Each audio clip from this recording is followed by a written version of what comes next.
Middle east में एक बार फिर बारूद से हमलों का खौफ तैयार किया जा रहा है। शांति वार्ता की सभी कोशिशें बेकार साबित होने के बाद युद्ध के राउंड 2 की आहट सुनाई दे रही है। ईरान अपनी शर्तों पर अड़ा है तो उधर अमेरिका ईरान की शर्तें नहीं मानेगा, यानी नतीजा सिर्फ युद्ध है।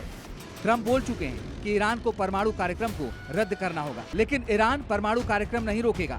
ये खलीफा ट्रंप और नेतन्याहू को बता चुका है, क्योंकि ये उसकी आन बान शान का सवाल है।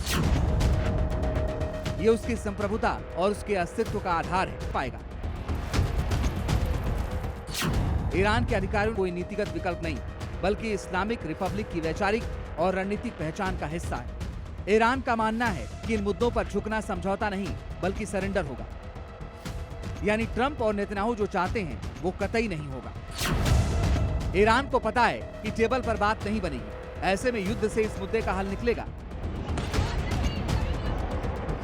अमेरिका इंटेलिजेंस की रिपोर्ट बताती है कि ईरान ने सीजफायर के दौरान अपने कुछ ड्रोन का उत्पादन फिर से शुरू कर दिया है।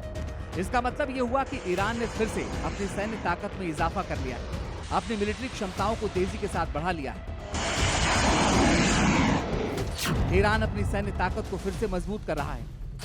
ईरान उम्मीद से ज्यादा तेज गति से इस काम में जुटा है। अपनी ड्रोन पावर को ईरान फिर से धार देने में लगा है। ईरान अपना ड्रोन प्रोडक्शन फिर से शुरू कर चुका है। अमेरिकी खुफिया रिपोर्ट बताती है कि ईरान की सेना तेजी के साथ हथियार बना रही है। 39 दिन की जंग में ईरान को तगड़ा झटका लगा था। उसकी मिसाइल साइटों, लॉन्चरों और प्रमुख हथियार प्रणाली को अमेरिका और इजराइल ने बर्बाद कर दिया था। लेकिन ईरान अब धीरे धीरे अपनी ताकत को फिर से वापस हासिल कर रहा है। अगर जंग का राउंड 2 शुरू हुआ तो ईरान फिर से अपने मिसाइल और ड्रोन से दुश्मन को दहलाने के लिए तैयार है। कुछ दिन पहले ये रिपोर्ट भी आई थी कि करीब 39 दिनों तक चले युद्ध के बाद भी ईरान के पास अभी भी अपने जखीरे का लगभग 40% हिस्सा बचा हुआ है। ईरान ने उन मिसाइल लॉन्चरों को मलबों से निकाल लिया है जो अमेरिका इजराइल के हमलों में तबाह हो गए थे। युद्ध से पहले ईरान के पास जितने मिसाइल लॉन्चर थे उसका 70% हिस्सा उसके पास 39 दिनों के युद्ध के बाद बचा है। दुनिया ने देखा था कि कैसे ईरान ने अपनी मिसाइलों और ड्रोन के दम पर अमेरिका और इजराइल को जीत से दूर कर दिया था। अमेरिका के भारी भरकम हथियारों को मामूली ड्रोन ने हवा में उड़ा दिया था।